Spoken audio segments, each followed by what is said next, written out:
Hola, buenas madrugadas, ya estamos listos para partir. El segundo viaje del espacio en blanco por la semana ya está preparado. Tenemos por delante 2 horas, hasta las 4, las 3 en las Islas Canarias intensas, que nos servirán para viajar hacia esos universos que aquí en el espacio en blanco nos interesan.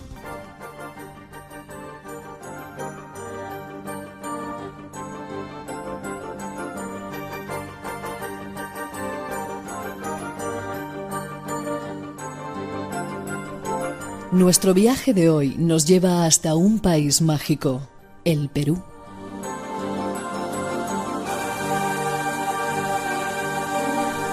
En él se dan cita muchos misterios, desde sus enigmáticas construcciones hasta sus tradiciones aún vivas en nuestros días.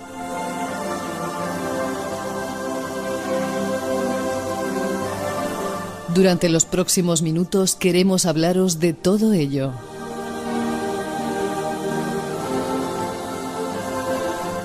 De los queros, los auténticos depositarios de la tradición andina, de chamanes conocedores de secretos innombrables.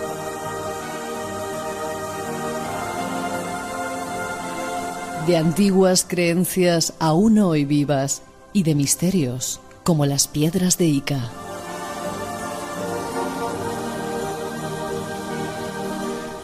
Acompáñanos en este nuevo viaje hasta el país del cóndor, un lugar donde la magia aún es posible.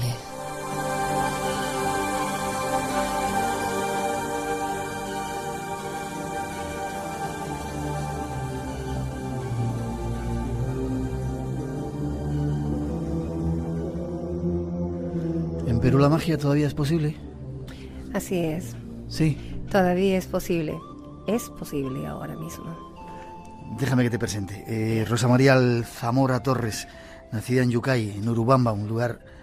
Yo tengo un recuerdo muy bonito ahí en ese sitio, que sitio tan bonito, en pleno Valle Sagrado, allí en Perú. Sí. Eres... bueno, dice que creciste en el seno de una familia andina, de una larga cadena que se remonta hace mucho tiempo. Aprendiste sanación y curación con diferentes maestros en el Valle Sagrado. Has estudiado bioenergética, reiki, yoga y otros temas afines un poco para coordinar eso que ya sabes o que traes. Has participado y organizado charlas en conferencias, seminarios, y en 1996 organizaste en la peregrinación ritual desde el Valle Sagrado a la ciudadela de Pachacama, que en Lima, y has participado aquí en la Casa de América. ¿Cuándo fue lo de la Casa de América? En el 98. Sí. En un ritual que se hizo... Sí, se llamó la ofrenda de armonía. Uh-huh. Fue organizada por la embajada peruana, por el consulado y la embajada peruana, y participaron básicamente la comunidad latinoamericana. Se les participó a bolivianos, ecuatorianos, chilenos, argentinos, en fin. Se invitó a toda la comunidad latinoamericana y fue uno de los primeros eventos multitudinarios, ¿no? Ajá. Y luego estuviste en las Naciones Unidas con los indios Quero. Sí, fuimos invitados al Peace Summit del 2000, donde se reunieron las diferentes etnias del planeta, así como los líderes religiosos. Uh-huh. Más o menos eran alrededor de 10.000 personas de todo el mundo, representantes de sus etnias, como también de los movimientos religiosos que existen hoy en día en el planeta, uh-huh, para hablar sobre paz y sobre cómo reencontrarse, hablando un solo idioma. Uh-huh. ¿Te consideras no sé si llamarlo maestra de la tradición andina? ¿Conocedora de la tradición andina? Evidentemente. Bueno, soy una practicante de mi tradición. Creo que en este camino todos somos un momento maestros y otro momento aprendices. ¿Lo aprendiste de tus abuelas? ¿De tu abuela? Aprendí de mi abuela. Aprendí de mi abuela, y mi abuela de su madre y de su abuela, y las abuelas. La familia por el lado de mi padre era una serie de abuelas o de mujeres que fueron preservando la tradición y enseñándolas una a otra. Uh-huh. Tiene mucha fuerza la mujer en esas tradiciones, ¿verdad? En esas culturas. Sí, varón y mujer. En el mundo del Ande, la presencia femenina como masculina es complementaria, y se trata de que exista un equilibrio, que no exista uno más que el otro. y si es un varón se le pide una gran fuerza femenina para que se le sienta completo, como a una mujer también. Sin embargo, parece que esas sociedades son machistas, las sociedades latinas. Bueno, hay una observación que hicieron algunos historiadores donde comentaban que las mujeres andinas básicamente cuando viajaban o se desplazaban iban tras de sus maridos, y era un signo de machismo entre muchos otros que se nombraron. Y si uno va conociendo esa sociedad se da cuenta de que hay un concepto de dualidad que es respetado, y no es porque el uno vaya primero y el otro después. Quizá es uno que lleva el guión y el otro que protege la energía de la espalda. Entonces hay un concepto... Qué bonito, protege la energía de la espalda. Hay un concepto de dualidad y de energía que se ha ido encajando en patrones de un carácter ya algo diferente, y que se les ha puesto como machismo. Ahora, no hay que negar que hoy en día pues es una sociedad mestiza en su mayor parte, y que tiene una influencia de todas partes del mundo. Para mí Perú es uno de mis países favoritos. Sí.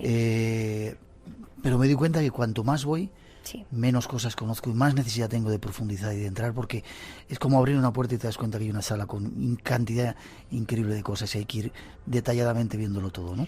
Sí. Yo no pensaba hacer este programa ahora, déjame que nombre a nuestro común amigo Javier Sierra. Ha dicho, tienes que hacer el programa, y como le hacemos, siempre le hacemos caso, aquí estás, porque has venido con otro, es decir, este programa tiene un sentido, quizá que va más allá de que estemos aquí juntos. ¿Estás a gusto en el estudio? ¿Tiene buena onda? Muy buena onda. Bueno, ¿por qué Perú es tan mágico, antes de entrar ya a la tradición andina? ¿Por qué es tan mágico ese país todavía? Y está tan cerca la magia de la gente.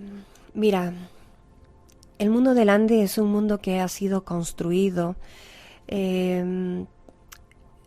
me refiero a la parte humana, ha sido construida y creada sobre una serie de civilizaciones que han hecho una buena lectura de su realidad, sobre todo de su realidad geográfica, cósmica, atmosférica.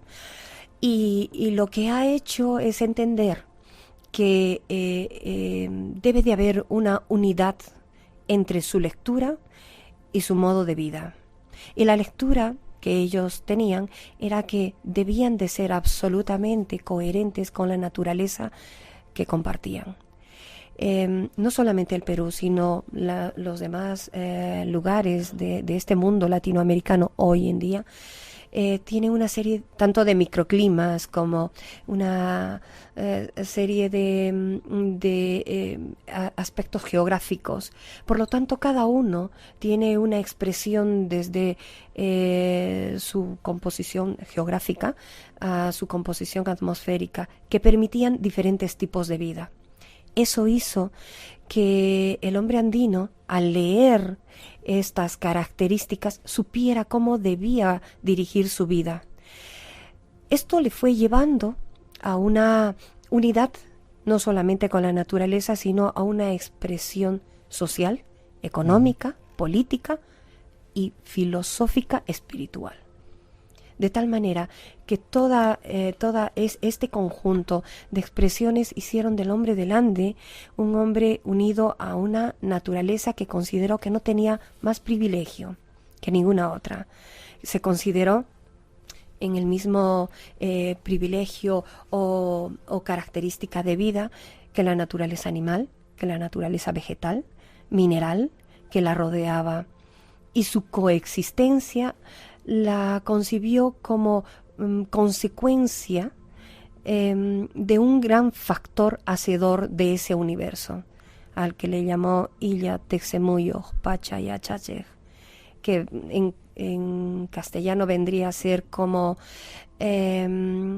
la luz de un profundo sentimiento del saber más antiguo del universo, que fue el generador de esta vida, y que al ser común entre todas estas naturalezas le permitía su comunicación. Ya, ¿me dejas que sea un poco malo? Sí. Sin embargo, no, en este momento Perú, Bolivia, esos países, Ecuador, que están ahí en torno a los Andes, no es que sean un ejemplo de solidaridad, de bien vivir. Sí. Son países violentos, están pobres, están pasando crisis, etcétera, etcétera, ¿no crees? Sí. Se han apartado, como quizá haya pasado en nuestro mundo, de ese contacto con la naturaleza, con lo auténtico, Yo con lo creo sagrado. que hay un poco de todo. Hay una preservación de este concepto dentro de las etnias más nativas.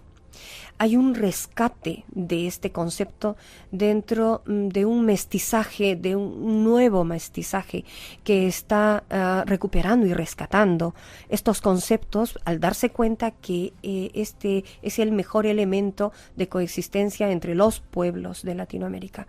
Pero también hay una realidad, y es la realidad de que ha habido una asimilación de diferentes culturas, muchas, que han tenido diferentes tipos de información y que no correspondían a la realidad propia, con lo cual se ha generado un gran desorden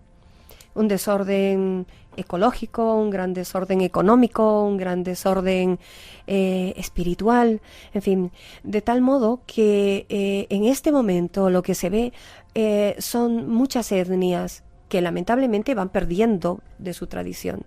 Muchos mestizos que van tratando de recuperar aquella tradición y regenerándola. Y hay una serie de todavía presencias de diferentes tipos de culturas no muy claras entre sí, que lo que han hecho es convertir aquella tierra que era la Pachamama, la madre tierra, por ejemplo, en aquel medio de comercialización y de explotación que lo que ha hecho es despachamimizar precisamente la Pachamama, ¿no? Entonces sí, es cierto que estamos en un tiempo difícil, pero precisamente por esto es que tenemos una tarea muy grande de todos aquellos que conocemos la tradición y que la apreciamos, y decir, oigan, este es el sistema con el que esta cultura fue una gran cultura. Bueno, retomar esto no es nada difícil hoy. Esta noche vamos a intentar daros alguna de esas claves, 2:20, 1:20 en las Islas Canarias, y esta noche tenemos concurso. Si queréis participar, 5 libros están, o 5 premios, vamos a dejarlo ahí. 900-137-137 es nuestro teléfono, espacio en blanco @rtv.es, nuestro email. Y con Rosa María esta noche vamos a disfrutar tratando de descubrir esa Pachamama y sobre todo esa tradición andina que tiene mucho todavía que enseñarnos. Tras esa introducción, seguimos. Rosa María, estamos en un tiempo especial en el que está terminando ese Pachacuti negativo y hay que empezar a contar todas estas cosas de la antigua tradición. Sí, así es. Aproximadamente hace 18 años, más o menos, según nuestra tradición, hemos entrado en un periodo diferente. El tiempo en el mundo andino se mide por cada 500 años. 500 años en los que hay una expansión, un crecimiento, una apertura de los conocimientos que se han ido recogiendo desde las tradiciones. Y hay otros 500 años en los que eso se cierra. Y hay una serie de acontecimientos que marcan cada época. Según nuestra tradición, pues hemos pasado 500 años de cierre y de oscuridad. Desde que llegaron los españoles. Coincidentemente, más o menos. Pero ya había empezado este Pachacuti. Y luego, casi cumpliendo los 500 años más o menos, pues se inició el Pachacuti positivo. En ese momento se supieron que habían cosas que tenían que volverse a tomar. Pero para ello debían de cumplirse algunos pasos. Entonces, estos pasos iniciales se están cumpliendo ahora. Por ejemplo, hay mucha gente que... Tengo que preguntar algunas características de esos pasos. Bien. Sí, hay mucha gente que ha ido pidiendo permiso a maestros andinos para poder hablar sobre la tradición y enseñar sobre la tradición. Y poco a poco se está permitiendo enseñar pequeñas cosas, y cada vez que pase el tiempo se pueden hablar y comentar cosas mayores o adicionales. Personalmente participé hace algunos años, como comentaste, en le llamamos la gran ofrenda de armonía, que simbolizó la salida desde el Valle Sagrado de la gran ofrenda andina.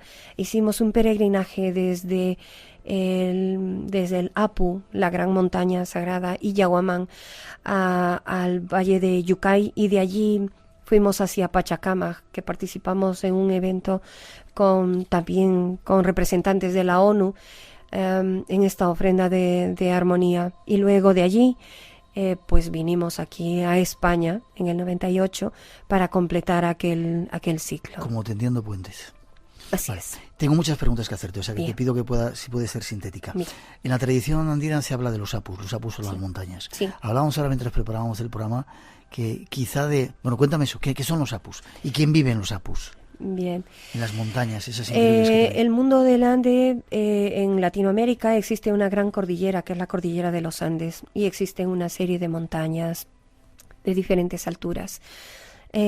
Todas estas montañas tienen unas características específicas. Y hay algunas de ellas que tienen un contenido mineral, que tienen además una circunstancia geográfica, atmosférica, que hace que sean especiales. Estas montañas, ya sea por el contenido que tienen, por la característica, ubicación geográfica, y hasta por el transcurso histórico, hacen de ellas montañas especiales que se llaman Apu, que terminan siendo montañas sagradas. Ya. ¿Pero por algo más? Pues, Decías que porque no quieres contar eso. Aquí ¿El qué? ¿El qué? La gente que venía del cielo. Bueno. Sí, bueno, comentábamos hace un momento que cuál era la razón por la que para el mundo delante no era tan raro comentar sobre personas o seres que estuvieran afuera. Te comentaba que nosotros hablábamos como los que estaban afuera, los que están aquí y los que están dentro. Pues hay una historia que comenta que en algún momento los que estaban afuera llegaron de una zona Cuando que dices se afuera, llamaba... fuera del planeta te refieres. Ah, sí, claro, fuera del planeta. Ajá. Llegaron al planeta, a las puntas de las montañas. Ellos provenían de una zona Apu, y a los lugares donde llegaron les denominaron la conexión Apu. Y hay algunas historias que comentan que a raíz de esto algunos términos, como por ejemplo, se generalizaron y se llamaron montañas Apu, que no fueron todas las montañas, y estas montañas de característica tan especial se las denominaron sagradas, ¿no? Déjame que me pare un segundito en este aspecto. En Perú hubo una película que a mí me encantó de Shirley MacLaine, Cita con los dioses o Bailando con los dioses, no recuerdo cómo se llamaba. Que ella veía, en determinados lugares de Perú, gente que contactaba con extraterrestres y que lo veían como algo normal. Sí. ¿Seguís teniendo dentro de esa tradición ese contacto como algo natural, como algo con esos seres de ahí arriba? Mira, en nuestra concepción tenemos tres universos o tres mundos. El mundo del Hanajpacha, que es el mundo que lo tenemos fuera, el que está arriba o el que nos envuelve. El del Kaipacha, que es este mundo, el que está en este planeta. Y el del Ukupacha, que es el mundo que tenemos dentro o el que está dentro de la Tierra. Nosotros conceptuamos que existe vida. Existe vida en todos esos mundos. En el Hanajpacha, el mundo que está arriba, aceptamos, y no es nada raro mencionar a los del Hanajpacha. El Kaipacha, pues son aquellos, o están en el Kaipacha, todos aquellos que se pueden comunicar con los del Hanajpacha o con los del Ukupacha.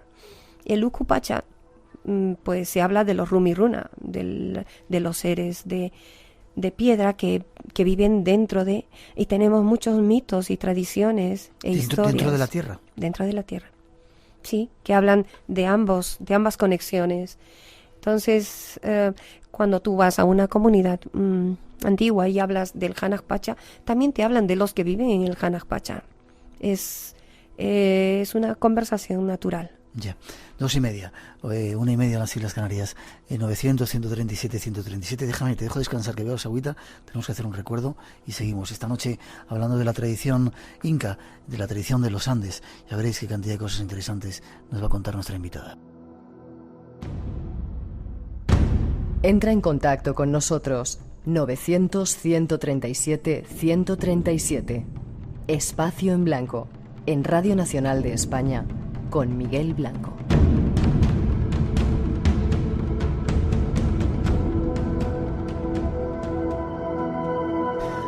Seguimos. Otra cosa que llama la atención en Perú, a mí me llamó la atención, primero es ese río Urubamba, ese río sagrado que va por el valle. Sí. Decían, me contaban, ¿no?, que es el reflejo de la Vía Láctea. En muchas de vuestras construcciones reflejáis lo que hay arriba. Sí. ¿Nos lo cuentas un poco esto? Dentro de nuestra tradición se plantea que el hombre tiene que ser exactamente como es la naturaleza. Por ejemplo, un ejemplo pequeñísimo. Tú ves que para poder fertilizarse la tierra necesita agua. Y la naturaleza lo hace naturalmente. Tiene nubes, rayos, lluvia. Y el hombre repite este acto de la naturaleza. Abre la tierra como los rayos, la riega como las nubes.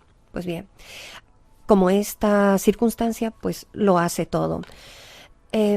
Las tradiciones se fueron sumando unas a otras, perdiéndose en los tiempos, y hubo algún momento en que el hombre andino entendió que lo que tenía que hacer es estrechar los lazos entre estos tres mundos, Hanakpacha, Caipacha y Ucupacha. Por lo tanto, todo debía ser la continuidad de este concepto. La geografía debía ser la generadora de su arquitectura, de su estructura. Entonces, cuando tú vas hacia las construcciones incas, encuentras que las ciudadelas son continuaciones de sus geografías, pero encuentras que existen construcciones en montañas altísimas perdidas a la vista, que no sabes de dónde han surgido. Pero entonces encuentras que te muestran como un símbolo, te dicen, mira, esto es una chacana, es una cruz dentada. Sí, como la que llevo yo por aquí. Sí. Y te dicen que esta sirve, si tú la pones en el centro de un lugar, de un espacio que se llama Intihuatana, que es el lugar donde amarras el sol. Las líneas oblicuas que salen de ella te dan la ubicación siguiente del siguiente Intihuatana o del punto que tienes arriba en una constelación específica. Lo que hicieron ellos fue desarrollar matemáticamente esta estructura que se llama chacana, que es una cruz dentada que viene como materialización de la constelación de la Cruz del Sur, y que a su vez ha dado la pauta para que el hombre del Ande pueda desarrollar tanto caminos como ciudadelas o como las estructuras de sus lugares de sembrío o de los cauces de ríos que pudieron ellos guiar. Déjame que te pregunte, ¿eso significa que esa gente que hizo toda esa serie desarrolló esa cultura, tenía un gran conocimiento de lo que había arriba, del cielo? Sí. ¿Podían estar en contacto con esos seres de ese mundo superior? ¿Con extraterrestres, por llamarles de alguna manera? Pues no sé, aquí tengo que suponer que sí. Si tú te pones a ver la chacana, sí, y la pones en 4 planos diferentes, vertical, horizontal y 2 oblicuas, vas a encontrar que las proyecciones de sus oblicuas, si es que las pones encima de un Intihuatana, te conectan exactamente con las diferentes constelaciones. Y a partir de sus medidas se han elaborado la mayor parte de las ciudadelas en la geografía de la tierra. Y fíjate que los incas fueron depositarios de estos conocimientos, no los generadores específicamente. Depositarios. Así es. Pero significa que venían de algún sitio que no eran ellos, de arriba. Significa que, claro, es un conocimiento perdido que viene de mucho antes, y que cuando llegaron a ellos estos conocimientos, ellos lo que hicieron fue absorber e incrementar lo que tenían y lo que conocían, ¿no? Y de allí viene que ellos aceptaran esta tridimensión de vida y esta conexión de vida, ¿no? Por lo tanto, aceptar que pudo haber tenido alguna conexión fuera, pues sí, lógico, me parece lógico también. Seguimos hablando. Curioso, como te decía, que haya ciudades como Puno, que sea como Cuzco, que sea un jaguar, creo que es. Sí, es un puma. Un puma, perdón, un puma. Que se vean en algunas ciudades pájaros reflejados. Machu Picchu es un... Bueno, hay quien colibrí, hay quien un cóndor. Un cóndor, te iba a decir. Hay que tener mucho desarrollo intelectual y mucho desarrollo tecnológico para ver así, plasmar esos objetos en la Tierra. Damos un paso más. Las plantas son muy importantes también dentro de la tradición andina. Yo recuerdo llegar a la isla de Taquile, por ejemplo, en el lago Titicaca, y enseguida te reciben como una señal de bienvenida con 3 hojas de coca. Un quinto de coca. La coca es algo muy importante en esa tradición. ¿Por qué? Mira, la mayor parte de las tradiciones del planeta, las etnias más representativas del planeta, han tenido como característica que han estudiado mucho su flora y han encontrado en su flora plantas maestras que tienen una conexión diferente a las otras plantas. Y con conexión diferente me refiero a que en nuestro caso, por ejemplo, tienen la facultad o la posibilidad de conectarte con estos 3 mundos que te hablo. Y te decimos, Jaipacha, Hanajpacha y Yucupacha están unidas a ti a través de 3 poderes tuyos. ¿Cuáles son? El Yachay, que es la fuerza de tu pensamiento, el Yankay, que es la fuerza física, la de tu cuerpo, y el Munay, que es tu fuerza psíquica, emotiva, o tu energética, o tu fuerza energética. Estos 3 poderes y estas 3 fuerzas están conectadas con estos 3 mundos a través de una gran conexión, y la que puede navegar, penetrar en esta conexión o conectarte es la coca.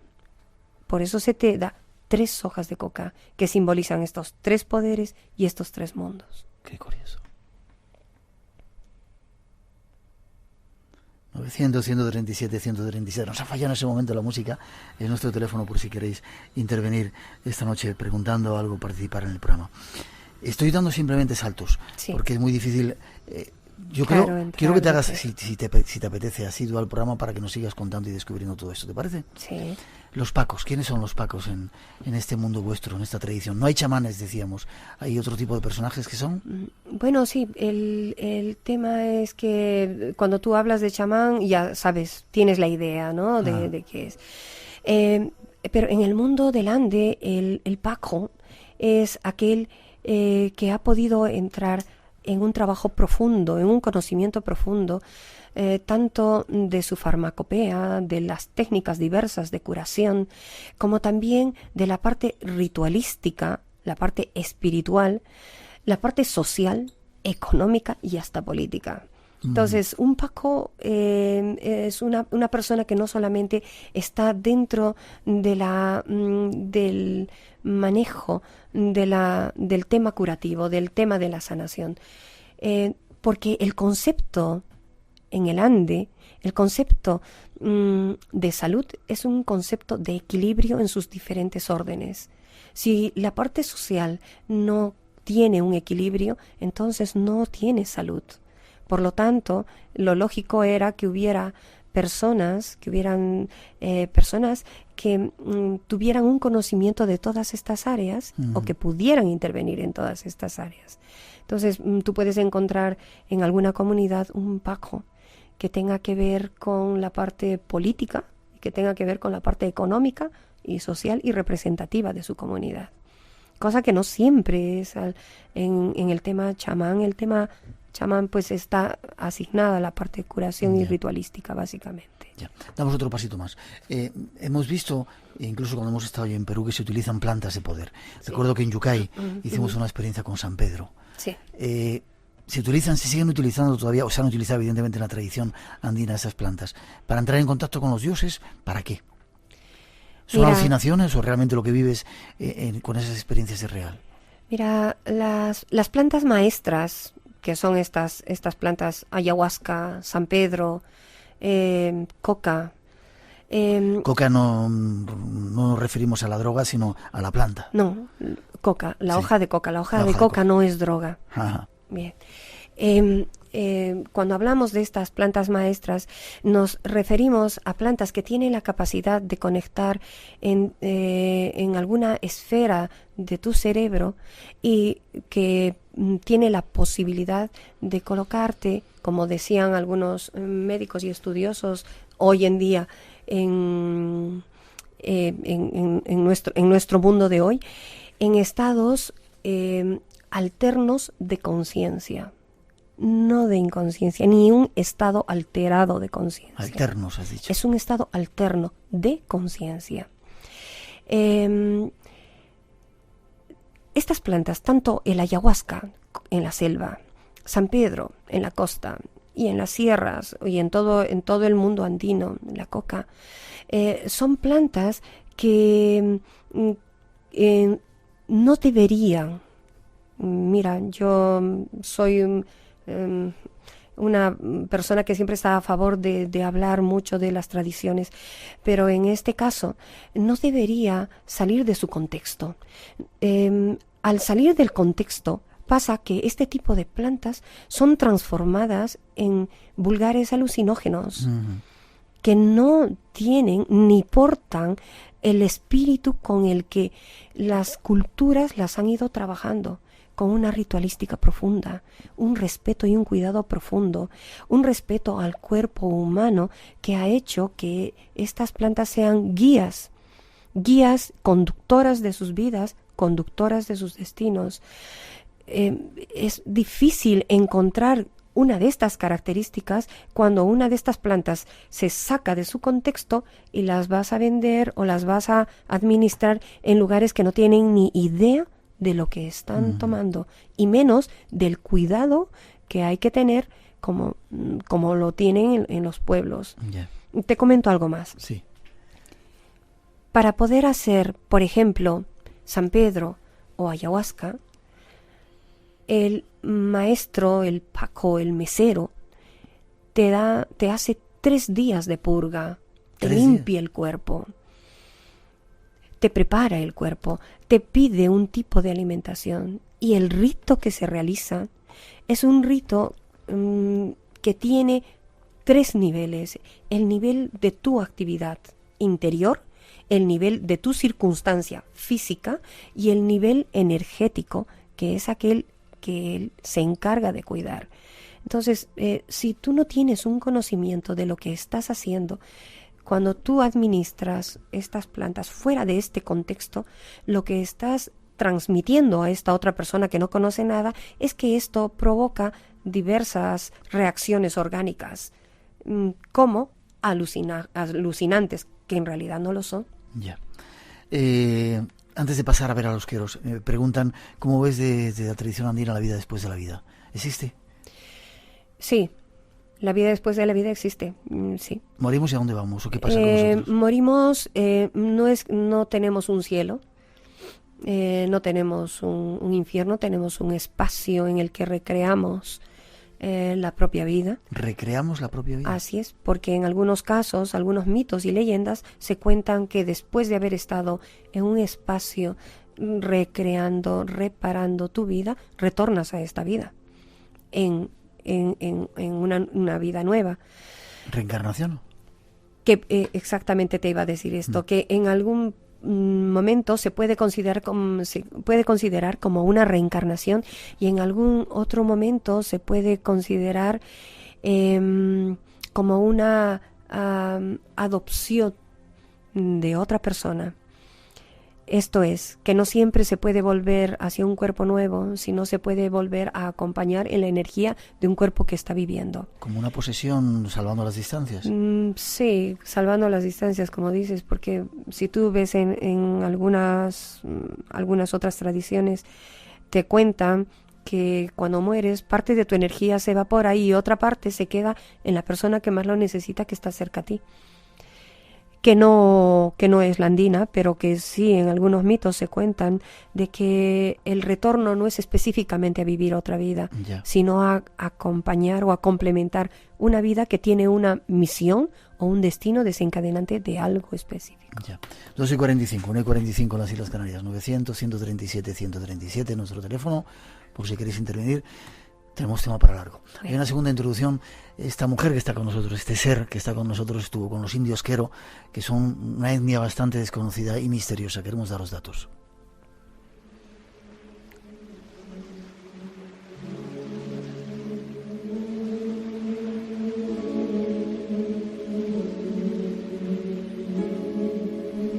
Los Queros son los últimos incas, una tribu de 600 personas que se refugiaron más allá de los 4.000 metros de altura en los Andes peruanos para escapar del azote del colonizador español.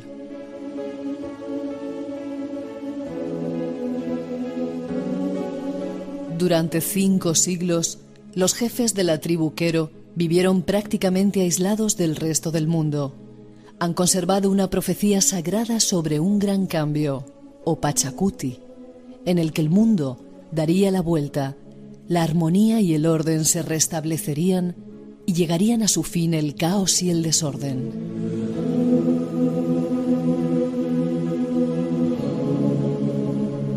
Los Quero fueron descubiertos en 1949 por el antropólogo Óscar Núñez del Prado, al sur del Perú.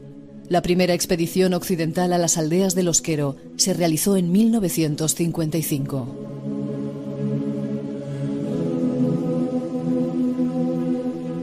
En 1959, en ocasión de la fiesta anual del regreso de las Pléyades que se lleva a cabo en los Andes, los miles de asistentes, entre ellos muchos chamanes, observaron con asombro cómo los Quero, vestidos con el emblema inca del sol, se dirigieron a la cumbre de la montaña para anunciar que el tiempo de las profecías estaba cerca.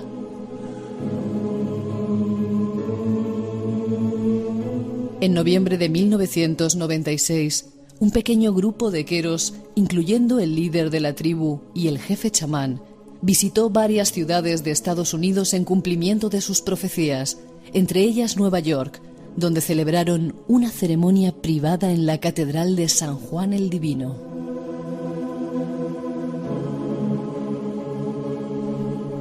El ritual chamánico no se había celebrado desde hacía 500 años y sirvió para unir simbólica y espiritualmente a los dos continentes de América del Norte y del Sur.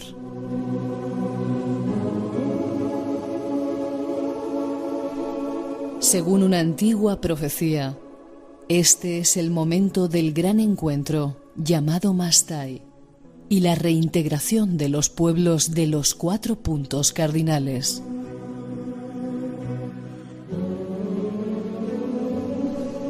Los Quero están ofreciendo sus enseñanzas a Occidente como preparación para el día en que el águila del norte y el cóndor del sur, las Américas, vuelen juntos otra vez.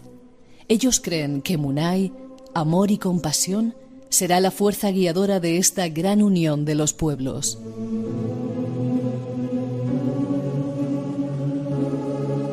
Son algunos de los datos de los Quero, pero nuestra invitada tiene muchos más.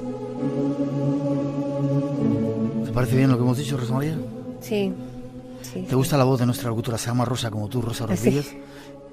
Sí, te decía que me gusta mucho. Bien. ¿Quiénes son los Quero? En tiempos en los que entrábamos en el Pachacuti negativo, habían que salvar familias. Porque, como te comentaba, el Pachacuti negativo ya había empezado antes de que los españoles llegaran para allá. Y había divergencias graves entre 2 hermanos, uno ya inca y el otro aspirante a ser inca. Entonces, el salvar familias implicaba que las familias huyeran a lugares inaccesibles o que por lo menos pudieran llegar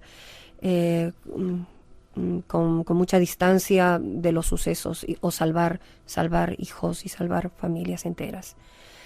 Esto, sumado a la llegada de los españoles, entonces hizo de que la etnia más real, por decir así, del Cusco,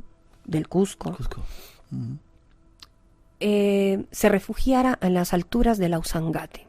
El nevado de la Usangate está cerca de los 6.000 metros. Qué montaña increíble, ¿eh? Por supuesto, es maravillosa. Y al frente de esta montaña está la zona del Ocongate, que están cerca de los 5.000 metros, 4.000 para 5.000. En esta zona, hacia la parte posterior, unida o cercana a la zona del Paucartambo, todo esto es al sur del Cusco, existen unas montañas donde los Quero llegaron a quedarse como producto de toda esta historia. Familias que huían, que eran familias de la Panaca Real, la Panaca del Inca, que llegaron a refugiarse en estas zonas y que, bueno, han ido formando una serie de comunidades y que se han mantenido puros, tal cual, con la propia organización inca, con toda la jerarquía inca, con toda su ritualística, todas sus costumbres sociales, económicas, tal cual, se han mantenido en esta zona. Como decía Rosa, pues Óscar Núñez del Prado, que era un catedrático de la Universidad del Cusco, observó que en las fiestas de Paucartambo había unos indígenas que se asomaban desde lejos, que veían las fiestas desde lejos y no se juntaban con el resto de las personas o con el resto de indígenas. Y les llamaba la atención la vestimenta que tenían. Ellos vestían uncus. Uncu es como una especie de vestido pequeño, como una túnica recta, hecha de alpaca, y que tienen por encima algunos símbolos y signos diferentes al resto de los indígenas. Y cuando él empezó a querer tomar contacto con ellos, en un principio le fue muy difícil, pero luego con el tiempo pudo hacer contacto con ellos. Y un grupo de catedráticos de la Universidad del Cusco, esto fue un poco duro porque muchos catedráticos arriesgaron sus puestos porque fueron amenazados con ser despedidos si es que organizaban esta expedición de encuentro con los Quero. Pues aún a costa de sus trabajos, ellos se acercaron, los conocieron. Fue un equipo multidisciplinario. Hubieron geólogos, odontólogos, médicos, arqueólogos, historiadores, quienes tomaron contacto con ellos y que rescataron de sus mitos la historia que hoy conocemos, ¿no? Permítame, Sí. He sacado los datos de nuestro servicio de documentación. Sus tierras son comunales, nadie tiene la propiedad sobre la tierra, ¿verdad? No, tienen la misma organización inca. Son comunales, son rotatorias, depende del tipo de cultivo, depende de la estación, depende del tipo de ganado. Ellos trabajan en diferentes pisos, trabajan en la selva baja, y en las punas, o sea, que cuando cultivan maíz, por ejemplo, bajan cerca de 2.000 a 3.000 metros, bajan a ceja de selva, y luego cuando cultivan patatas o los rebaños de alpacas están sobre los 4.000 metros. Son nómadas entonces, claro, se mueven. Tienen comunidades, tienen asentamientos, son 8 comunidades más o menos, entre cada una de ellas ahora mismo habrá como unos 800 a 1.000 personas por cada comunidad. Dicen, se basan en una serie de reglas como no mentirás, no robarás, no serás ocioso. Esas son algunas de sus normas morales, digamos. Bueno, a ver, yo tengo 2 versiones sobre esta, vamos a decirlas. Es cierto que había una serie de normas, había una serie de reglas, porque la vida del mundo inca ha sido una vida muy ordenada y muy disciplinada. Es cierto que hay muchos historiadores que ponen estas normas como parte de la historia inca. Pero también hay muchísimos historiadores que sitúan estas frases como ya creadas a posterior de la colonización, porque los indígenas lo que tenían eran una serie de ídolos o illas o cuyas hechas en oro, que las ponían orientadas hacia el sol y las escondían en ciertas partes de sus casas. Y antes de decir dónde estaba la illa, que era la parte sagrada de su casa, pues morían. Yeah. Entonces las reglas se instituyeron, no mentirás, porque aquí el que miente es castigado. Yeah. Por lo tanto, me tienes que decir dónde está tu objeto de oro. No robarás, porque ellos, cuando les sustraían los objetos sagrados, iban a rescatar sus objetos. Bueno. Entiendo. Nos quedan 2 minutitos antes de hacer nos quedamos un ratito más. ¿Te quedas un ratito más? Sí, te quedo. Dime una cosa. Estuviste con los Quero, ¿no? Sí. ¿En Nueva York? Sí, estuve con los Quero en Nueva York. Sí, así es. En el 2000, en el Peace Summit del 2000. Ajá. Como te comentaba, hubo un encuentro de etnias y ellos fueron invitados por Naciones Unidas y fueron representando al Perú, y el Barallo Mayor estuvo en rango presidencial allá en Nueva York. Fue un encuentro fantástico, absolutamente significativo, tanto para el pueblo Quero como para el mundo exterior que contempló el pueblo inca, el último pueblo inca que les queda, ¿no? Ya. En 30 segundos, ¿son respetados por el gobierno peruano actualmente? Sí, el gobierno peruano les compró las tierras en las que vivían. ¿Cómo que les compró? A ver, los Quero vivían, ahora viven comunitariamente, pero el pueblo Quero vivían en las tierras de la familia Yabar. O sea, los Yabar no conocían exactamente cuántas tierras tenían, eran terratenientes gamonales de aquella época, y los Quero vivían y cultivaban para ellos y ganaban 10 centavos de aquel sol al mes. Ajá. Para poder sobrevivir, y los tenían en una condición de un poco de servicio, los que se dejaban ver. Entonces, este equipo de catedráticos, este grupo, cuando rescató su historia y todo esto, pues le costó mucho tiempo gestionar con el gobierno del Perú que expropiara las tierras a esta familia Yabar para entregárselas en propiedad a la comunidad Quero, y así fue. Ya.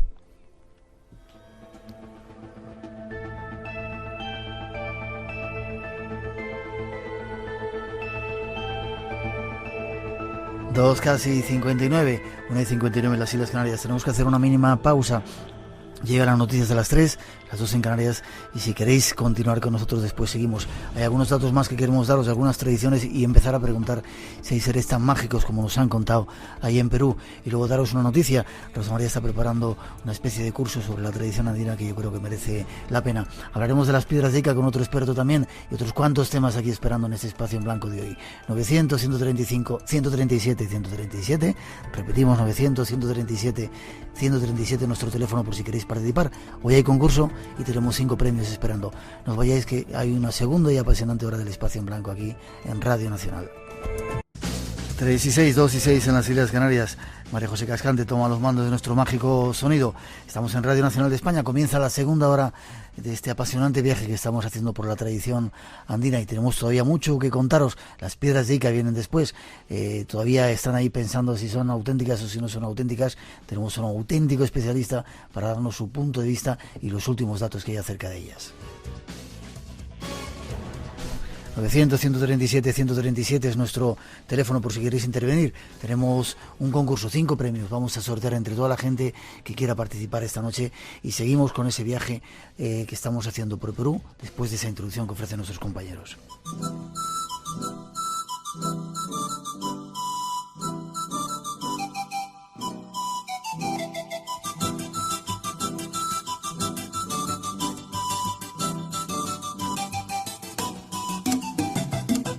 En los próximos minutos queremos llevaros a conocer uno de los festivales más impresionantes del planeta. Nos referimos al celebrado en honor al Señor de la Estrella de Nieve.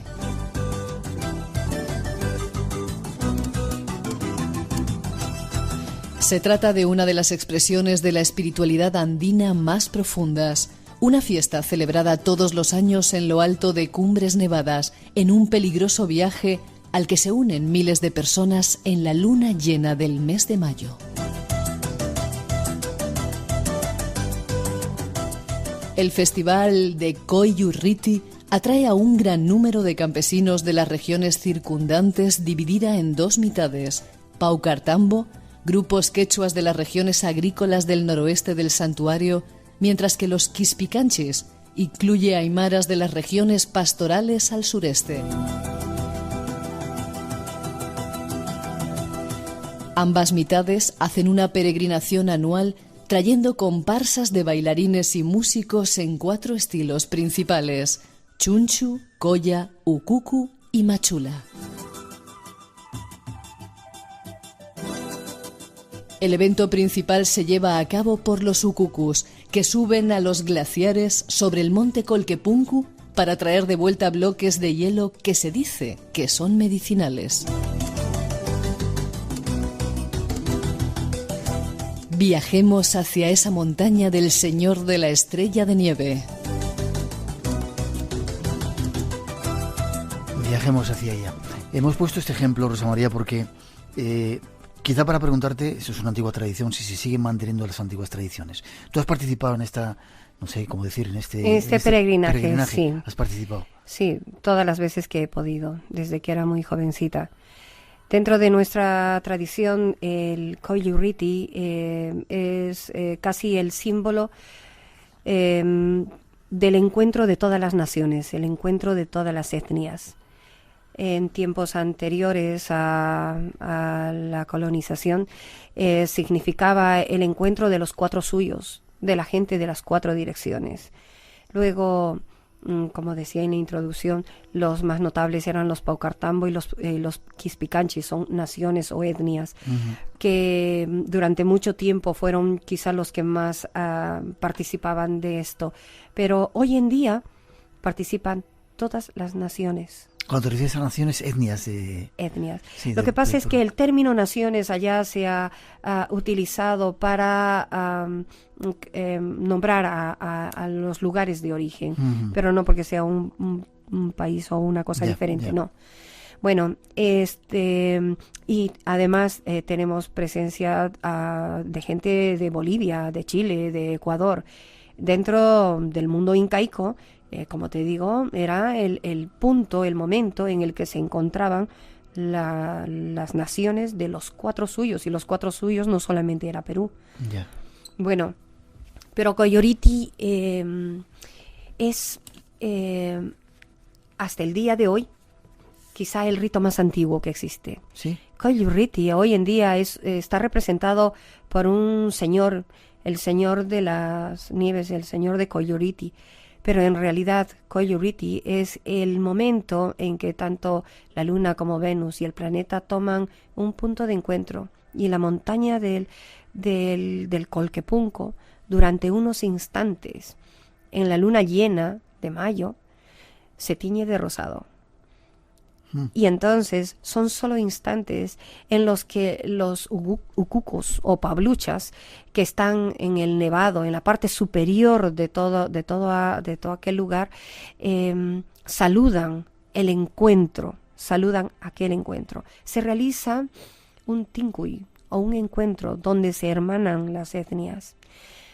Como todo lo que ha pasado en nuestra cultura y en otras culturas, pues se ha absorbido mucho de la Iglesia Católica, y esto se ha convertido en una expresión mestiza.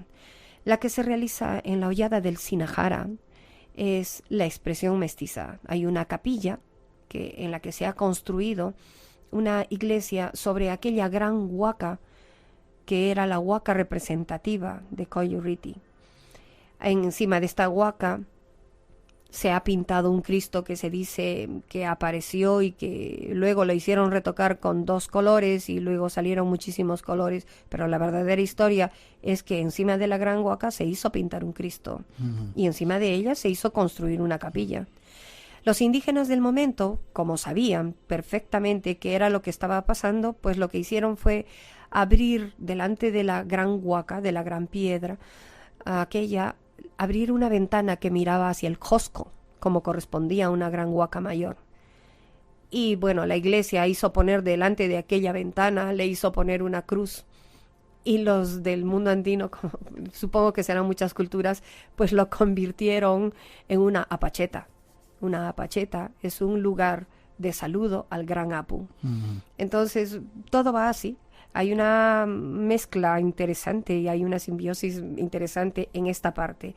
Pero luego que se realiza la fiesta en el Sinajara, en la hollada del Sinajara, la fiesta continúa.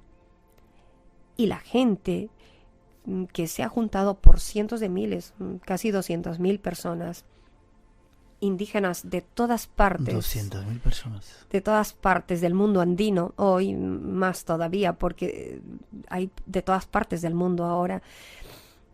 Cuando se juntan allí, una vez que la cruz católica pequeña y cuadrada como una chacana sale en procesión y da su bendición, se supone que se termina la fiesta.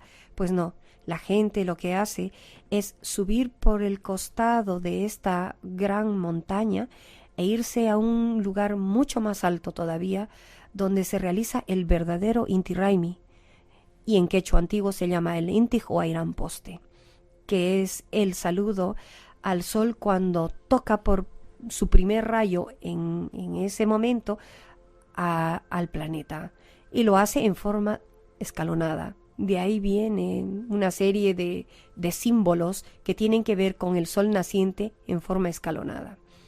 Y bueno, esa es parte. Es curioso, Rosa María. Te iba a preguntar si hacía una fiesta, como aquí ha pasado con muchas de las antiguas tradiciones, y simplemente todo se resume a comer y beber y poco más, o si todavía había ese antiguo conocimiento, digamos, secreto, y se seguía manteniendo, y veo que eso ocurre, ¿no? Bueno, en estas fiestas no se puede beber. ¿No se puede beber? No. Qué raro en Perú y esas cosas, ¿no? Sí, pero no se puede beber. En los pabluchas, los ucucus, no solamente son aquellos que desencadenan toda la fiesta, que tienen la parte guía de la fiesta, la que da la forma. No, es el ucucu es aquel que mantiene la disciplina. Esta es una fiesta de tincuy, de encuentro, pero no solamente de encuentro de personas, sino de encuentro con el gran Apu. Yeah. Y con el gran mundo de adentro. Por lo tanto, tiene que haber una gran disciplina. Se realiza el primer rito, el rito de la limpieza. Todo el mundo se limpia, se baña. Luego, llegando allí mismo, se realizan los ritos de ascensión y bajada del nevado. Y luego, el gran saludo al sol. En ningún momento se puede beber. Aquel que lo cojan, que lo vean bebiendo es expulsado y castigado. Yeah. En alguna parte hemos visto documentales donde se ve eso, a individuos bajando con grandes bloques de hielo de ese nevado, porque consideran que eso es medicinal. Sí, medicinal y purificador. Purificador. En las historias anteriores se narra cómo desde el Coyuriti se bajaban las grandes nieves, los grandes bloques de nieve, y se llevaban a la gran huaca del Cusco, donde hoy está la Catedral del Cusco. Se la llevaba para purificar el Cusco. Vaya camino, ¿no? Y el rito se realizaba a partir de la gran huaca del Cusco. Luego de ello continúa con el Inti Raymi, que hoy se celebra en el Cusco. Pero eso es un poco una fiesta de cachondeo. No, bueno, claro que sí, el Inti Raymi es un guión sí, que se lleva más o menos desde los 50, y que se ha ido juntando partes de diferentes tipos de ritos, o más o menos el rito que se realiza en las alturas del Ocongate, y que se realiza en el Sacsayhuamán, porque el Sacsayhuamán es la huaca más grande que existe, ¿no? Ya. A punto de terminar, no quiero entretenerte mucho más, tenemos otro invitado que nos va a contar cosas de piedras de Ica. Hay seres que tienen extraños poderes, como nos han contado algunos individuos. Antón Ponce de León, por ejemplo, al que bien conoces y conocemos, en el Perú, que te pueden sorprender con esa sabiduría, que son depositarios todavía de un alto nivel espiritual. Ya lo creo. Hablábamos hace un momento de los Quero. Dentro de los Quero existe una escala no por primero ni último, sino por capacidades. Existen Alto Misayo y Curajaculec. Me lo traduce, por favor. Son personas o que tienen la capacidad del diálogo con la naturaleza y la tierra, o capacidad de diálogo con las grandes montañas.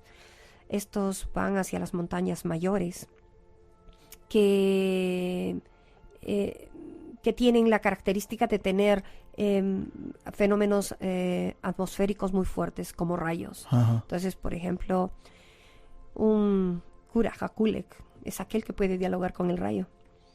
¿Qué significa eso? ¿Que dialoga y viene un rayo? Sí, muchos de ellos te dicen que son los hijos del rayo, porque el rayo los coge y conducen a su pueblo a través de una interpretación del diálogo que han realizado con la atmósfera.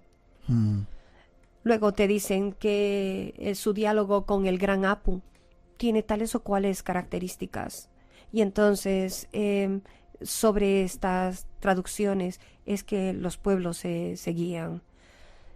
La mayor parte de las traducciones, la mayor parte de estos mensajes van dirigidos a la preservación del ambiente, ¿sabes?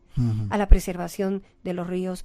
Son contrarios a que se canalicen ríos por donde no es su lecho. Contrarios a que se extraigan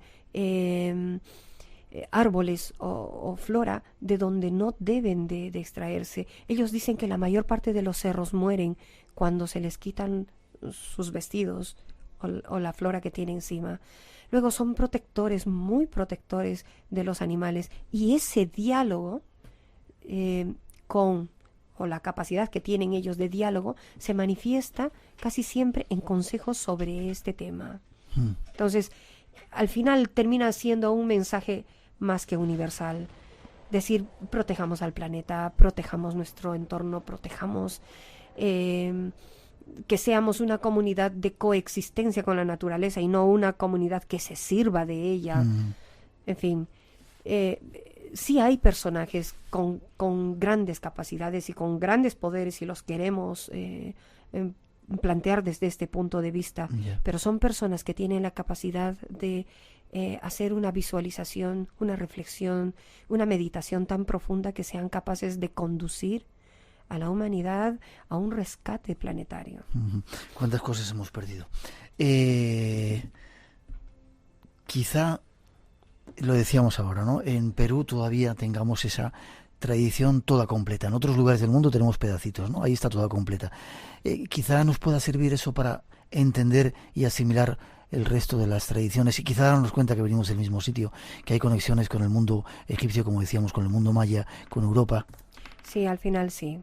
Al final, si tú ves en la mayor parte de las etnias, todas ellas tienen un mensaje parecido. Es un mensaje de coexistencia, es un mensaje de un diálogo que, aunque tenga diferentes signos, diferentes símbolos y diferentes idiomas, lo que te pide es que entres en un estado de conexión con todas las naturalezas con las que coexistes. Las preserves, no consideres que tengas mayor privilegio que cualquier otra, y que lo que hagas sea favorecer a la vida antes que suprimirla.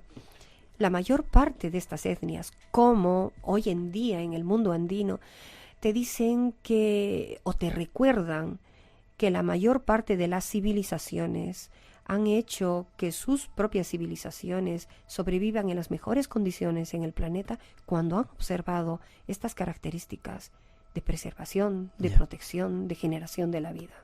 ¿Estamos a tiempo todavía? Estamos a tiempo, aunque se diga que no. Estamos a tiempo. Estamos a tiempo, así es.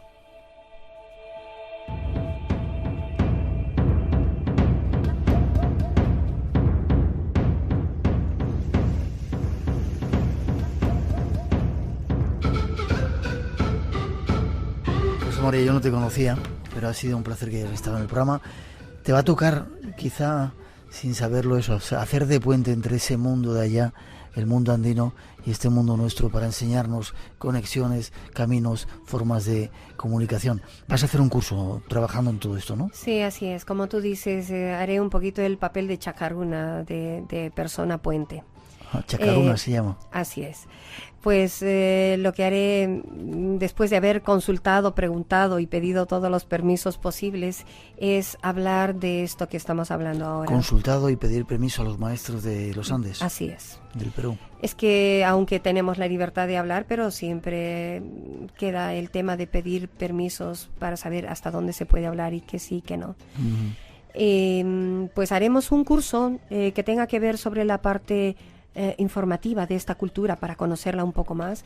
Luego hablaremos de la parte de la sanación, básicamente a través de las plantas, las tierras, las piedras que son tan utilizadas en el mundo andino, mollos, cuyas, sillas.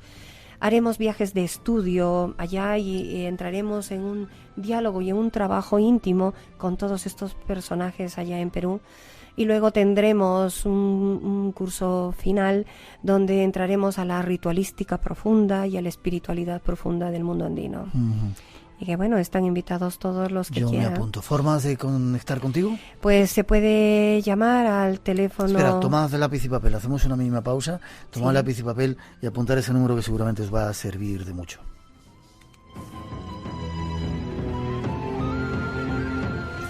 Dime a ver, Rosa María. El teléfono es el 915187-911. Vuelve a repetirlo lentamente, por favor. 915187-911. Gracias por haber estado con nosotros. ¿Lo inicias cuándo? El primer curso va a iniciarse a la próxima semana, el 21 de noviembre, y el siguiente se iniciará en la segunda quincena de febrero. Vale, ahí están los datos. Rosa María Alf-Zamora es nuestra invitada. Yo espero que hayas disfrutado estando con nosotros. Muchas gracias por haberme invitado. Para mí ha sido un placer y me encantaría que siguieras viniendo porque tengo 1.000 millones de preguntas que hacerte de la tradición. Un país que vamos a visitar el año que viene, si Dios quiere, y que a mí me apasiona. Pues mira, encantada, gracias, cuando gustes. Gracias. 13:24, 2:24 en las Islas Canarias. Hay más temas todavía en este espacio en blanco de hoy. 900-137-137 nuestro teléfono. Un poquito de recuerdos de dónde estamos y enseguida os presentamos a nuestro siguiente invitado. Espacio en blanco. Todo el mundo del misterio y de lo desconocido. En Radio Nacional de España, con Miguel Blanco. Final Concurso Internacional de Arte Sonoro Broadcasting Art, convocado por el programa Fluido Rosa de Radio 3, Radio Nacional de España y el Centro Párraga y la colaboración con Camon Murcia. El 20 de noviembre a las 9 de la noche en el Centro Párraga de Murcia se darán a conocer los nombres de los 3 ganadores que se repartirán 13.500 euros. A continuación se podrá ver el concierto audiovisual de la Orquesta de Cámara del Corazón. La entrada es gratuita. La grabación del acto se emitirá el domingo 21 dentro del programa Fluido Rosa de Radio 3.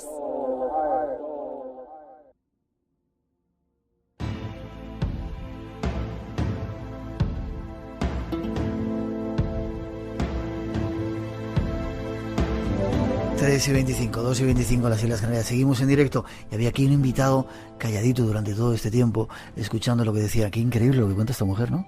Increíble y fantástico. Cada vez que la oigo, pues me maravillo. Siempre se aprenden cosas nuevas. Sí, señor.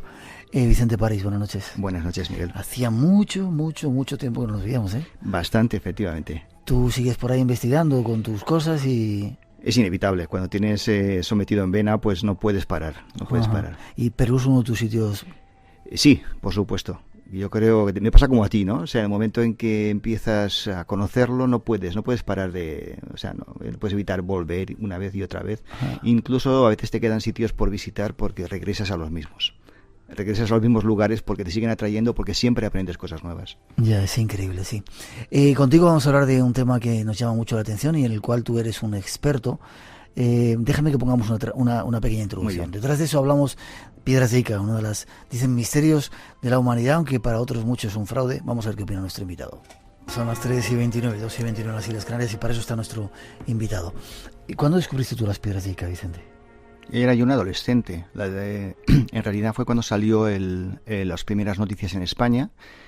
Y yo me acuerdo que estaba en clase de literatura y el profesor nos trajo un recorte de prensa, creo que era del periódico Ya, que era una reproducción del artículo de Juanjo Benítez que había salido a su vez en la Gaceta del Norte. Sí, espera que te voy a retirar un poquito el micrófono. Vamos a ver. ¿Así está bien? Sí. Muy bien. Y bueno, pues ahí era una página doble donde se hacía un resumen bastante amplio de este tema, ¿no? Ajá. Un par de años después creo que fue cuando salió el libro de Juanjo. Y bueno, tuve que esperar a ser más mayor y poder viajar a Perú para poder continuar ya por mi propia cuenta, ¿no? Detrás de ese tema. ¿Cuántas veces las has visto? ¿Habrás estado allí? Ya he perdido la cuenta porque en ocasiones iba varias veces en un solo año. Después ya lo fui espaciando más, ¿no? Pero inicialmente pues había que tratar de llegar al fondo. Fíjate que era un tema sobre el que se hablaba muchísimo, pero como pasa muchas veces con estas cosas, sin tener una base. O sea, había mucha gente que decía simplemente que era uno de los mayores misterios, repetían lo que habían leído sin investigar nada. Y sin haber estado allí. Sin haber estado ahí. Y otros que lo atacaban también sin hacer ningún tipo de investigación. Entonces, bueno, siendo una cosa tan importante, porque tú imagínate, vamos a dejarlo de momento así, que hubiera sido cierto, una biblioteca de una humanidad desaparecida hace millones de años, hubiera sido fantástico. Lo que no se podía era dejarlo como una simple posibilidad. Había que averiguar si aquello era cierto o no era cierto. Ya. Tenemos, yo quería que tú contaras la historia, pero tenemos las palabras del doctor Cabrera que nos cuenta un poco cómo surgió todo este asunto. Estaba tratando de ver cuándo era la fecha cuando se encontraron, 1966, por ahí más o menos, sí. Se encuentra la primera. Vamos a escuchar el propio testimonio del doctor Cabrera que nos cuenta cómo encontró esa primera piedra y da un poquito una explicación de todo el recorrido. Hace 22 años y un poco más, un amigo mío que a su vez era mi enfermo, me obsequió una piedra para que la usara como pitapapel sobre mi escritorio. Al observarla me di cuenta que se trataba de un animal extinguido. En este caso, el animal era un pez. Era evidente que hallar en una piedra un grabado de una figura de un animal prehistórico extinguido hacía millones de años era un hecho insólito. Aparte de que yo, ser arqueólogo, médico, sabía además que nunca habían habido piedras grabadas ni en Ita ni en el Perú. Esto me intrigó muchísimo y le pregunté de dónde ha sucedido. Entonces me dijo, estas piedras habían aparecido 6 años antes del momento que él me las obsequia.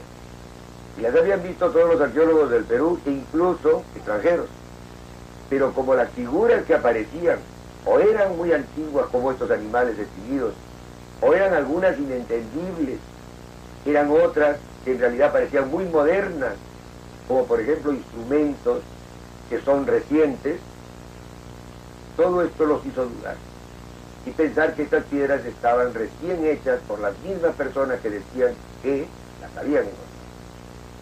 Esto, yo de entrada me di cuenta que no podía ser. Y comencé la investigación. Entonces, como me dijeron que habían aparecido miles de piedras, dije, ¿quién las tiene? Comencé a tratar de recolectar lo que estaba en manos de mucha gente, con el objeto de poder identificar el significado de estos libros. Costó bastante trabajo, por supuesto, llegar a entender que era un lenguaje ideográfico y jeroglífico, y que ese lenguaje era capaz de ser entendido por la mente de un hombre atento, reflexionando sobre cada uno de estos símbolos y de las ideografías. Después de un tiempo, logré entender que habían dejado en estas piedras, como si fueran libros de piedra, un mensaje en el que aparecía una imagen del universo, una imagen del planeta Tierra, imágenes de plantas y animales que habían extinguido algunos y otros seguían viviendo, y seres humanos coexistiendo con estos seres extinguidos, y también con los seres que todavía viven. Esto me hizo pensar que se trataba, pues, de un mundo diferente al nuestro. Eso decía el doctor Cabrera a nuestros compañeros de Televisión Española por primera vez hace un montón de años. ¿Qué opinas? Bueno, primero, ¿cuál es tu impresión cuando llegas? El doctor Cabrera recogió, falleció en el 2001, creo que fue, hasta, en diciembre de 2001, hasta 15.000 piedras en su casa, museo, allí en la Plaza de Armas de Ica. Sí, eso inicialmente, y después hablaban de cifras mayores. Pues, bueno, te tengo que decir la verdad, o sea, Yo iba muy ilusionado porque todo lo que se había publicado, lo que yo había leído, pues era impresionante. Pero el primer golpe de vista fue de sorpresa porque evidentemente una cosa que se supone que tiene millones de años de antigüedad y que es algo tan importante, debería estar en una vitrina y no debería ir ni siquiera al polvo. Y estaban, por supuesto, sin ningún tipo de protección, pero además embetunados. Eran piedras que las había pintado, por así decirlo, con betún para resaltar mejor los dibujos. Cuando yo le pregunté que por qué estaban embetunadas, me dijo, claro, fue lo primero que le pregunté, me dijo, no, bueno, es que así se ven mejor los dibujos, ¿no? Lo importante no es la piedra en sí, sino la información que contiene. Dije, bueno, pero por un tema de análisis y demás, dice, no, eso ya se ha realizado, se hizo un análisis en la Universidad de Bonn y se dictaminó de que esas piedras no eran recientes, ¿no? Entonces, digo, bueno, podría haber ese análisis. Entonces, el doctor Cabrera tiene una personalidad muy especial, ¿no? No le gustaba que se cuestionara nada suyo. Y a partir de ahí ya estaba un poco reticente con mis preguntas. No me mostró ese análisis, creo que alguna persona lo ha llegado a ver. Lo que no se puede es tratar de demostrar un tema como este solamente por un análisis hecho hace pues 30 o 40 años. Sin que además uno tenga acceso a saber quién fue y volver a preguntar o hacer nuevos análisis, ¿no? Análisis nuevos. Entonces, bueno, sé que no tenemos demasiado tiempo. Espera, sí. Déjame que pregunte. En esas piedras hay imágenes de todo tipo, ¿no? Como hemos dicho ahí, hasta operaciones cesáreas, operaciones de cerebro, transfusiones, continentes perdidos. Hay imágenes de canguros, de diferentes animales y sobre todo de una civilización que él llama gliptolítica y de animales desaparecidos como dinosaurios que teóricamente convivieron con los seres humanos. ¿Tú qué opinas de eso? Pues inicialmente era el mayor atractivo, ¿no? Es decir, ver ahí a un ser humano junto a un dinosaurio, pues... Y seres además humanos que tenían el cráneo bastante bombado y tenían 4 dedos, no tenían dedos pulgares, ¿no? Qué curioso eso, ¿no? Sí, aunque a veces uno tenía la impresión de que era una simplificación del dibujo, ¿no? No eran dibujos demasiado precisos. De hecho, creo que era también una de las cosas que más sorprendía. Había una serie de piedras, por ejemplo, las que tenían relación con el tema de la cirugía, que no hay que olvidar que el doctor Cabrera era médico cirujano, era su especialidad. Qué curioso que las piedras más perfectas eran justamente las que tenían operaciones quirúrgicas representadas encima. Entonces, quitando esas que son bastante precisas, el resto eran casi a veces dibujos infantiles, ¿no? Pero bueno, eso son opiniones subjetivas, opiniones personales. Haciendo un análisis del contenido de esas piedras, lo que sorprendía es que igual había dinosaurios, por así decirlo, de hace 65 millones de años, como animales muy posteriores. El doctor Cabrera defendía que esa humanidad se había destruido sobre esa época, hace unos 65 millones de años. Entonces era un poco extraño el que apareciera eso. Había un cuarto, que lo llamaba el cuarto secreto, ahí en su museo, en donde él tenía unas piedras que no, de hecho, oficialmente nunca han sido fotografiadas, aunque hay alguna persona que ha intentado hacer a escondidas alguna foto, y que representaban la Santa Cena, la misma de Leonardo, la crucifixión de Jesucristo, y esas cosas pues no ocurrieron hace 65 millones de años, ocurrieron hace 2000. Entonces había una serie de anacronismos.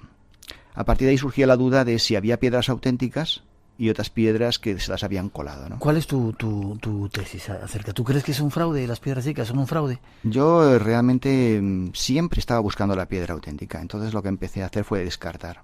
Es decir, bueno, pues esta no es, esta tampoco. Perdón, había una tesis que decía que evidentemente al doctor le regalaron una, luego él se interesó y ciertas familias vieron que eso podía ser un negocio y a lo mejor le metieron algunas que eran falsas, pero entre tantas, con que hubiera una que fuera cierta, fuera auténtica, ya claro, valdría como el misterio, ¿no? Pero valdría con respecto al contenido de esa piedra, es decir, que un día encontremos una piedra auténtica, eso no da por válidas a todas las demás. Ya. Podía haber 100.000 piedras falsas y haber una auténtica. Entonces solamente el hecho de que encontremos una auténtica, lo que nos valida es el contenido de esa piedra. Pero si en esa auténtica sale esa humanidad o esos hombres con 4 dedos y animales desaparecidos ya. Ahí tendríamos efectivamente un misterio corroborado, ¿no? Ya. Tu tesis respecto a ello. Bueno, tú sabes que hace pocos años la novedad más reciente fueron unos análisis que hicieron los españoles, Mari Carmen Olázar y Félix Arenas, que publicaron el libro La verdad sobre las piedras de Ica. Yo tuve el gusto de compartir un programa de televisión con ellos y... Ellos trajeron, tengo aquí datos, piedras como un protocolo de la Universidad Autónoma de Madrid. Analizaron las arcillas, analizaron las piedras. ¿Y cuál fue? Yo tengo aquí unos datos. ¿Cuáles fueron los resultados? Pues según esos resultados eran 2 piedras las analizadas, una tenía 61.000 años y la otra 99.000 años. De antigüedad. Efectivamente. Se supone que el grabado. El grabado. Claro, la piedra pues puede haber sido hecha en épocas geológicas hace millones de años. Con lo cual no podemos negar que son falsas las... Bueno, como todo, hay que analizar qué es lo que ha ocurrido con el mismo análisis, ¿no? Vamos a ver, lo que en la Universidad aquí de España se realizó fue un análisis sobre unas piedras que no habían sido desenterradas por los que hicieron los análisis, ni siquiera, con todo mi respeto y cariño hacia las 2 personas que de su propio bolsillo financiaron estas pruebas, pero las encontraron simplemente pues en su bolsa de plástico y se pusieron a analizar unas piedras que inicialmente podían haber venido de cualquier sitio. Es decir, lo importante, lo fundamental cuando se hace ese tipo de análisis es tener la certeza de que las piedras se han encontrado en un yacimiento estéril, que no han sido manipuladas en ningún momento. A partir de ahí, las conclusiones pues son válidas, hay un margen de 5.000 años o de lo que sea, ¿no? En este caso, pues no ha sido así, es decir, esas piedras existe la duda de si pudieron ser enterradas previamente. Te voy a dar un dato. Eso, este tipo de actividad, desenterrar piedras con Basilio Uchuya, que era el que se las facilitaba pues prácticamente a todo el mundo, lo ha hecho estas 2 personas, pero también lo hizo en su momento Juanjo Benítez. Te iba a preguntar eso. Juanjo Benítez, en un documental incluso en Planeta Encantado, se veía cómo iban al yacimiento acompañado por este personaje y desenterraban piedras que estaban ahí metidas, como cual era la prueba definitiva de que eran auténticas. Bueno, yo estuve exactamente en ese mismo lugar desenterrando también piedras. ¿Y desenterraste? Y desenterré y las tengo aquí en España. Te puedo asegurar que habían sido enterradas, las mías. Yo no puedo hablar por los demás, pero sí te puedo decir que existe esa duda, ¿no? O sea, en el caso de las mías te podría contar, si tuviéramos más tiempo, cómo dímelo. todo. Bueno, estuvimos yo para evitar, porque ya conocía, Basilio Uchuya era una persona que no tenía grandes estudios, pero era una persona muy inteligente. Y bueno, él hacía todo esto lógicamente como una forma de ganarse la vida. Lógicamente. Entonces yo lo que le dije es que yo le iba a pagar por piedra desenterrada, con la idea de obtener resultados. ¿Cuánto le ibas a pagar? No recuerdo. Creo que ni siquiera llegamos a un precio, porque bueno, más o menos, pero la idea era que encontrar piedras, ¿no? Entonces, cuando fuimos allí, estuvimos como media hora. Él había llevado a algunos chicos con las palas para desenterrar y no aparecía ninguna. Entonces, cuando yo le dije, bueno, ya se está haciendo de noche, me tengo que ir, etcétera. Un momento, vamos a esperar un poquito más. Al minuto estaba la primera piedra. 2 minutos después estaba la segunda. Y un par de minutos después estaba la tercera. Y tengo fotografías, porque habían estado cavando pues como 1 metro de profundidad, estaban prácticamente a la superficie. Él sabía exactamente dónde estaban. Eso te lo puedo asegurar, y lo tengo fotografiado. ¿Crees que las pudieron dejar ahí? En mi caso estoy seguro.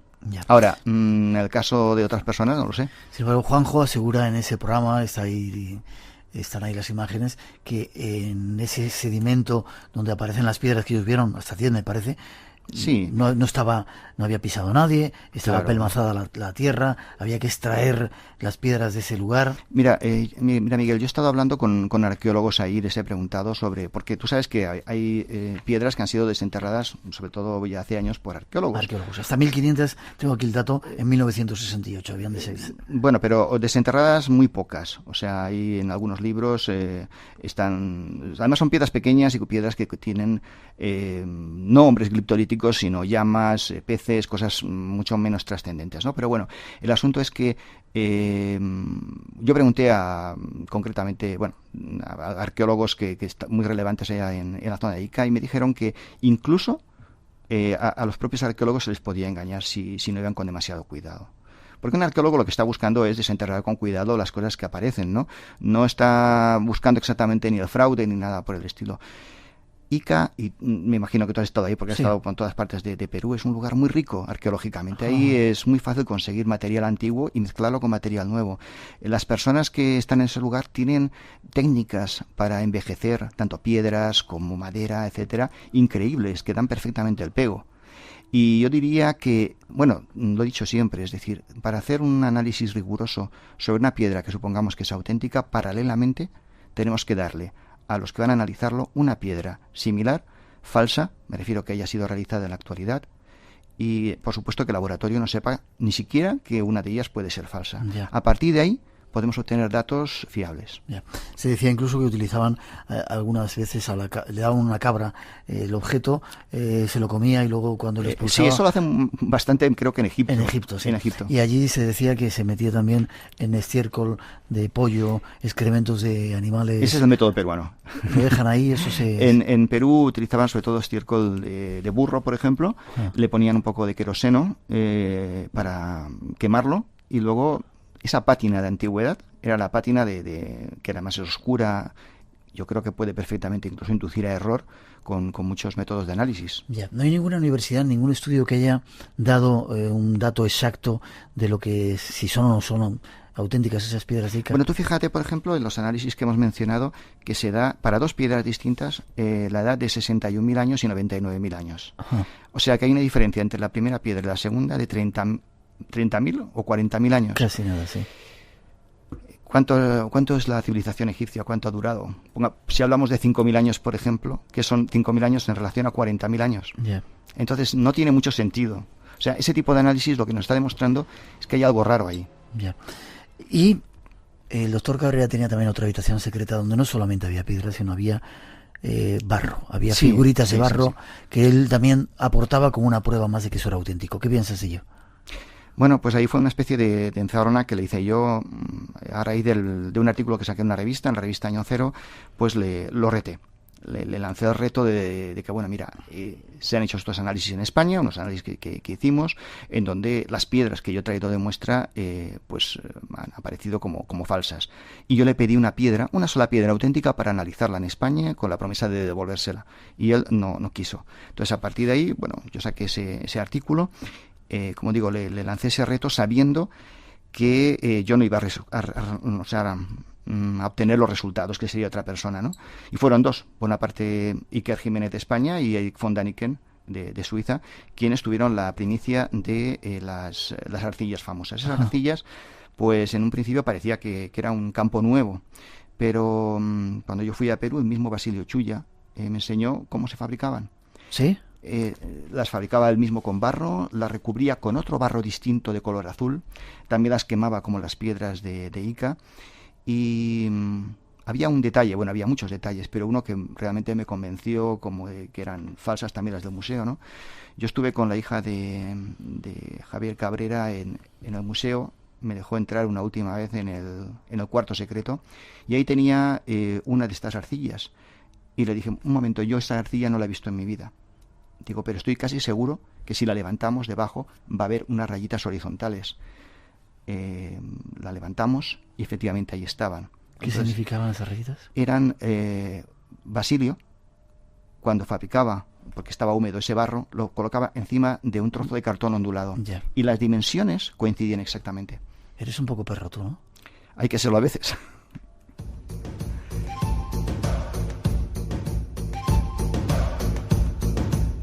Tu idea, Vicente, entonces es que no hay pruebas de que sean auténticas. No vamos a decir que sean falsas. No hay pruebas y yo sigo buscando la piedra auténtica. Es decir, yo no quiero cerrarme porque bastaría con que hubiera una sola piedra auténtica para que estuviéramos frente a un misterio. Además, te voy a decir una cosa buena. O sea, porque a todos nos gustan los misterios. Juanjo dice que resolver un misterio es apagar una estrella. Ese es un misterio que jamás podrá ser completamente desvelado porque siempre cabrá la duda de que haya una piedra auténtica. Podemos decir, esta piedra es falsa, estos cientos de piedras son falsas, pero ¿cómo poder saber que todas son falsas? Es imposible, ¿no? Ya. De cualquier forma merece la pena ir a ese pequeño... No sé cómo está ahora después del terremoto. Lamentablemente, por las noticias que me han ido llegando, el museo está en muy malas condiciones. Al no haber suficiente personal ni medios para protegerlas, las personas que lo visitan a veces roban algunas de esas piedras que están desapareciendo. Y luego no están valoradas por la propia comunidad de allá, ¿no? Entonces eso hace que uno va a Ica y fíjate que están orgullosos de sus vinos, de sus costumbres, de su arquitectura, de su historia, pero el tema de las piedras lo tiene un poco abandonado. Yo pienso que incluso aunque fueran falsas, forman parte de su historia. Hay gente que va desde Japón incluso para verlas. Evidentemente, hay mucha gente que ha conocido Ica gracias a las piedras. Así es. Merece la pena ir a ver el museo. Si deseáis un paseo por supuesto. Perú, hacerlo. Gracias, Vicente. Muchas gracias a ti. Ha sido un placer que estés con nosotros. Espero en cualquier otro momento verte y seguimos detrás de los misterios, ¿vale? Encantado. Tenemos un saludo, fíjate, este es un colega tuyo, mira. Soy Eric von Däniken y me gustaría un saludo a Radio Nacional, el programa Espacio en Blanca. Para que veas. Caramba. 3:49, seguimos adelante, 900-137-137 nuestro teléfono por si queréis. Nos vamos hasta Argentina, seguimos hoy por ese continente, quizá sea nuestro último tiempo en este espacio en blanco de hoy. 2 citas cada semana, de 2 a 4 de la madrugada, 1 hora antes en Canarias, los sábados y domingos. Espacio en Blanco, en Radio Nacional de España, con Miguel Blanco.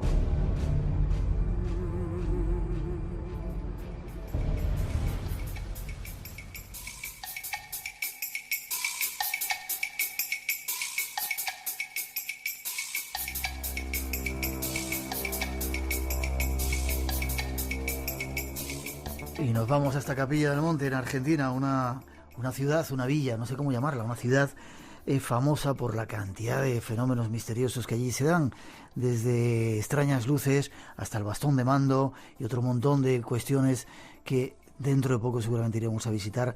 Y está con nosotros Jorge Suárez. Buenas noches, don Jorge. Hola Miguel, un gusto escucharte, ¿cómo estás vos? Bien, ¿y tú? Bien, un poco cansado, terminando este tercer congreso. Después de la paliza que os habéis pegado, ¿no? Te iba a decir que qué ganas tengo de comer un dulcito de esos ahí en una de esas calles en Capilla del Monte y charlar contigo como hicimos cuando nos encontramos la primera vez, ¿te acuerdas?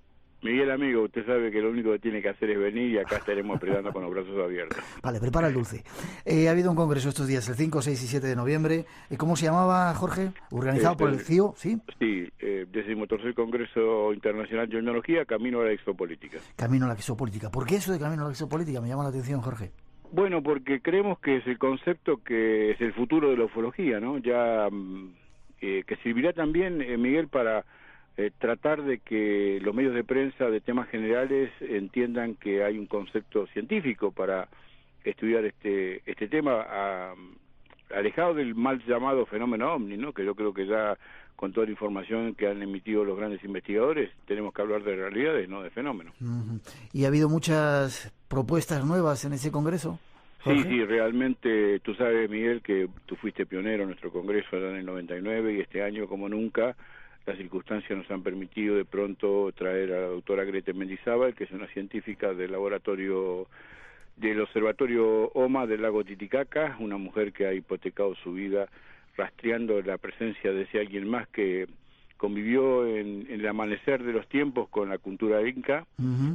También el comandante Julio Chamorro, que le dio una identidad oficial en toda esa valentía que ha tenido la Fuerza Aérea de Perú de crear su oficina de investigación con tantos hechos tan importantes que le presentó en el Congreso.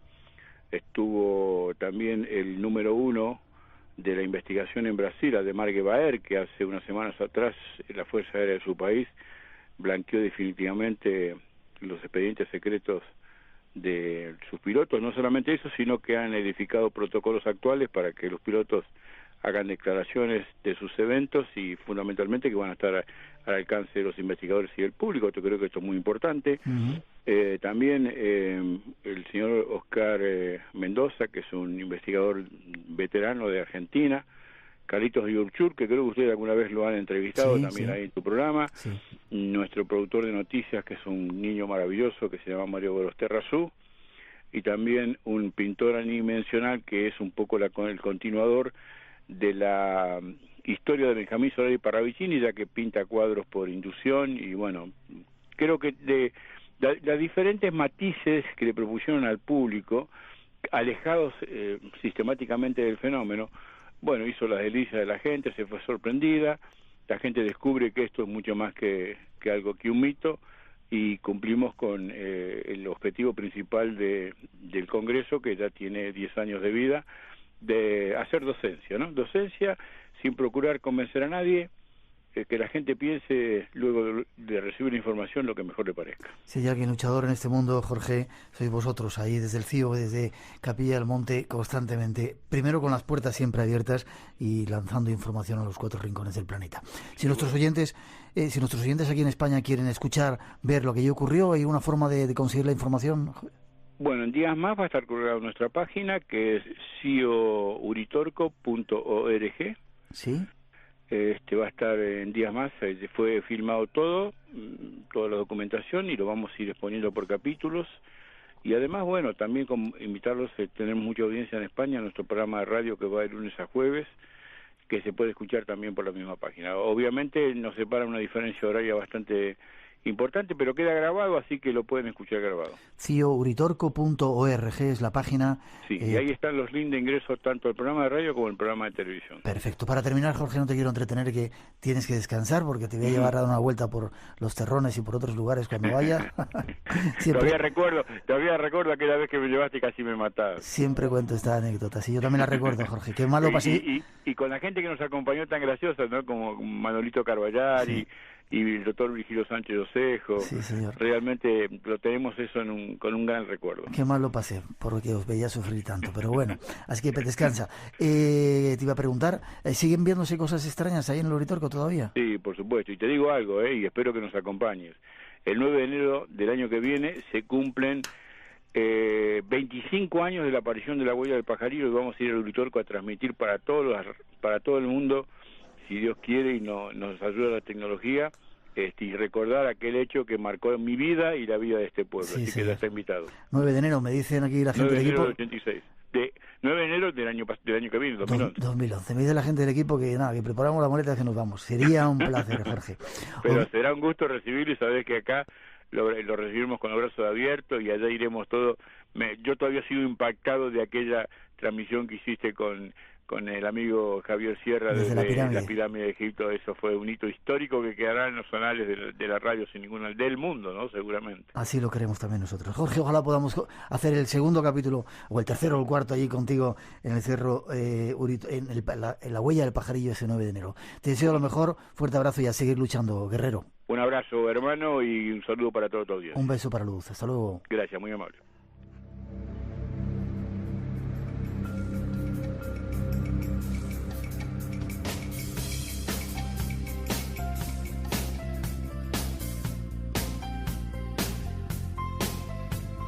Ahí tenemos otro punto de reunión más, el Cerro del Pajarillo en Argentina. Igual hasta nos vamos para allí para hacer ese programa. Felicitar a Fran Contreras, que es su cumpleaños, que anda por ahí en las comunicaciones. Que tengas el primero de muchos, bueno, no de ellos, de muchos años buenos. Esperemos junto a nosotros. Había un concurso, estos son los ganadores: Mar Vaquero, Rosa de Soy, María Ángeles Pérez, Paula Nicastro y David Méndez.